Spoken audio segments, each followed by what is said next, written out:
81. La croyance se partage. Dans le texte précédent numéro 80, le paradoxe de la croyance, il fut mentionné que l'une des ambitions de la croyance consistait à métamorphoser un château de cartes en forteresse imprenable.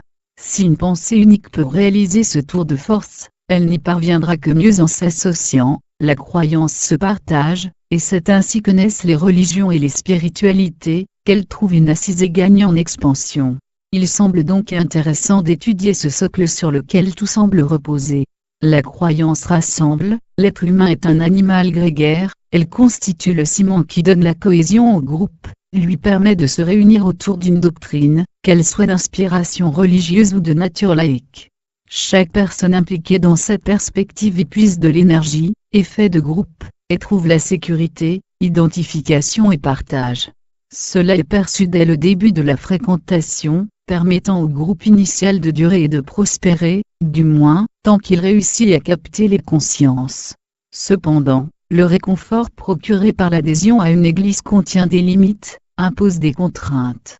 La frontière apparaît lorsque des interrogations légitimes reçoivent des réponses insatisfaisantes, un mutisme, ou le déni, alors les fondations tanguent, éprouvant la cohésion, et les liens se distendent.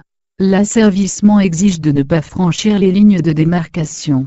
Adhérer, c'est accepter de porter une laisse psychique, qui peut offrir du champ, de la latitude, mais transmet une vive tension au disciple soudain épris d'un désir de connaître au-delà de ce qui lui est proposé. Initialement, la soif de savoir est souvent bien accueillie, même encouragée. Tu as des questions, c'est tout à fait normal, et nous sommes là pour t'apporter des réponses. Mais ceux qui demeurent insatisfaits, continuent d'interpeller, évoquent d'autres explications, doivent s'éloigner d'eux-mêmes s'ils veulent éviter l'exclusion. C'est le prix à payer pour la mutualisation. En a-t-on fini avec la croyance? Est-elle limitée à l'effet du groupe? Non, et l'on peut accentuer son paradoxe. La croyance n'a nul besoin d'autres personnes pour être partagée, cela peut se produire en interne, avec soi-même. Les informations acquises sur une croyance par divers médias, livres, vidéos, Internet, dès lors qu'elles suscitent une étude régulière, un engouement et une ferveur, deviennent substantielles.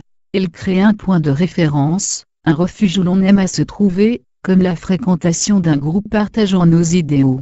Si la croyance se partage, la connaissance de soi se vit seule.